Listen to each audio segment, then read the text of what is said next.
Ciao! Welcome to Country. My name is Simo. And my name is Diego. And today we are talking about how to make your D&D campaign actually memorable. Not through epic set pieces or complex plots, but through the stuff that actually matters at the table. We are covering do's and don'ts, things you should be doing and things you need to stop doing right now. Let's go. Hear me out.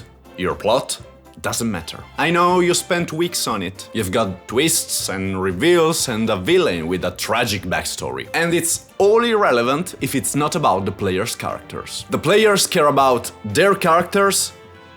That's it. That's the list. So, fuck your trauma. Follow their characters instead. Wave your plot around their personal quests. Make their backstories the spine of your campaign. The wizard's missing sister? That's not a distraction from your main plot. That is the main plot now. And you know what? Maybe the ancient evil kidnapped her. Maybe she joined a cult willingly. Maybe she's the key to stopping the apocalypse. Now, your prepared content and their personal story are the same thing. In D&D, the story is written together, not by you in a Google Doc at 2 a.m., by everyone at the table through play. Your job as DM is not to tell your story, it's to facilitate theirs. When players feel like the campaign is about them, they're invested, they show up on time, they remember details, they care. Because it's their story, not yours. Okay, so you've decided to make the campaign about the players' characters. Great! Now you need them to actually give you something to work with. My character is a scholar who's been studying his whole life and now he's on vacation. Cool! What the fuck am I supposed to do with that? There's nothing there, no hooks, no drama, no stakes. Just a guy on vacation. Riveting. But this... My character was betrayed by his mentor. His childhood best friend died in his arms. He has someone he needs to protect. He has a loyal companion at his side. Now we are talking. The character has something to lose. And you, the DM, are going to exploit that mercilessly. So, during character creation, push your players. Ask questions. Who hurt you? Who do you care about? What are you afraid of losing? What's the worst thing that ever happened to you? Make them create character with ties, with history, with people they love and people they hate. Because a character with nothing to lose is boring. A character with everything to lose, that's drama. And when that mentor shows up and betrays them again? When that loyal companion dies saving them. Those are the moments they remember forever. Your job is to take what they give you and twist the knife. Have secrets. Don't explain everything. Seriously, stop front-loading lore. Stop giving them the entire history of your world in session 2. Stop making everything transparent. Have secrets. Have mysteries. Have things that don't quite add up. Let them discover the world piece by piece. Let them theorize. Let them be wrong. Let them stumble onto truths you didn't plan. When you dump all your lore up front, you remove curiosity. There's nothing left to discover. It's just, okay, now we know how the world works. What's next? But when there are secrets, when things feel off, when they find a piece of information that contradicts something they learned earlier, they start investigating. They start caring. They start paying attention. Wait, the king said the war started 5 years ago, but this book says it was 7 years ago.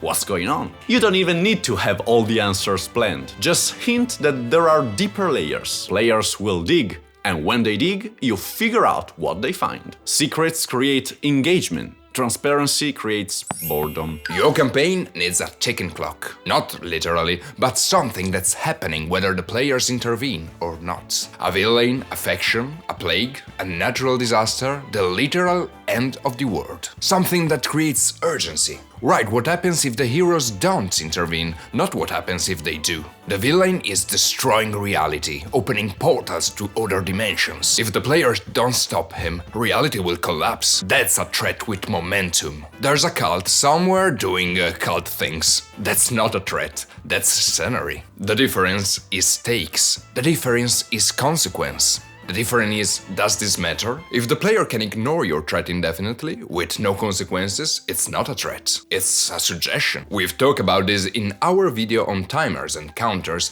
but it bears repeating. The world has to move without the players. The villain doesn't pose their plan because the party is shopping for magic items. The plague doesn't wait politely while they complete a side quest. Things happen, and if the players don't act, things get worse. That's urgency, that's stakes. That's how you make players care. You don't need to invent everything from scratch. Seriously, you're not writing a novel, you're running a game. Steal from movies, books, video games, other campaigns. That cool heist scene from Ocean's 11?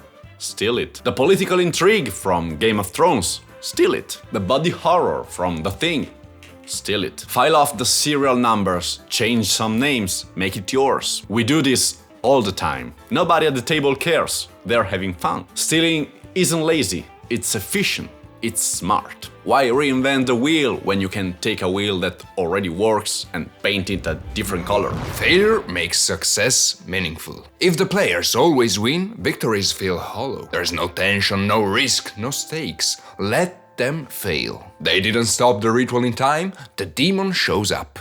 They tried to negotiate with the Bandit King and rolled poorly. He's not convinced. They left that NPC behind. That NPC dies. If you always save the players from failure, you're robbing them of agency. Their choices don't matter if you're going to undo the bad outcomes anyway. Let them fail. Let them live with it. Let them figure out how to recover. That's where memorable moments come from. Don't fall in love with your plot. Your job is not to tell your story. Your job is to react to theirs. The best campaigns emerge from chaos, from players doing something you didn't expect, from improvisation and adaptation. If you're rigidly sticking to your planned plot, you're railroading, and railroading kills player agency. So when they ignore your main quest to chase a side thread, follow that thread. When they befriend a villain you planned as irredeemable, let them try to redeem him. When they burn down the city you needed intact, roll with it. The story that emerges from player choice is always better than the story you wrote alone in your notes. Always. Don't prepare monologues. You know that epic villain speech you wrote? The one where the BB explained their master plan? The players will interrupt it in the first sentence. I have waited centuries for... I shoot him with an arrow. Every time. The majority of us are not critical role, we are not actors. So don't write monologues, write bullet points. Key information the villain wants to convey. Then improvise the actual delivery based on what the players do. Keep it dynamic, keep it conversational, let the players react. If you need to convey information, there are better ways than speeches. Show, don't tell. Let them find journals, overhear conversation, piece it together. Monologues are for novels. D&D is a conversation. Don't say no without thinking. Player. Can I try to swing from the chandelier onto the balcony? Bad DM. No. Better DM. Yes, and it's risky. Make an acrobatics check. Even better DM. No, but you can climb the wall and try to jump from there. That might work. This is the yes and no but principle from improv. Yes and means you accept the player's idea and build on it. They want to do something cool? Let them try. Add complications, risk or consequences, but let them try. No but means their exact plan won't work, but you offer an alternative that might. You're not shutting them down, you're redirecting. The worst thing you can do is just say no and stop the conversation. Can I intimidate the king? No. Now what? The player feels shut down. The scene stalls. Can I intimidate the king? No, but you can try to leverage information you have to gain the upper hand in the negotiation. Now the scene continues. The player says agency. Default to yes when you can. When you cannot, give them an alternative. Never just no. Don't punish creativity. Players will come up with insane plans. What if we polymorphed the barbarian into a whale and dropped him on the fortress? Your instinct might be to say, that's ridiculous, it won't work. Resist that instinct. Let them try. Ask for roles, add complications. But don't shut it down because it's weird. The best moments in D&D come from players doing something completely unhinged that somehow works. We once defeated a miniboss by convincing him we were health inspectors and the dungeon violated safety codes. If you punish creativity, players stop being creative. They default to I attack because that's safe. That's boring. Reward the weird ideas. Even if they fail, make the failure interesting. Creativity is the fuel of great campaigns. Don't snuff it out. Don't overprep. Okay, we prep a lot, but 4 hours of prep for 4 hours of play is too much. You're going to prep a detailed NPC with a backstory and motivations, and the players are going to ignore them entirely and befriend a random shopkeeper you made up on the spot. So,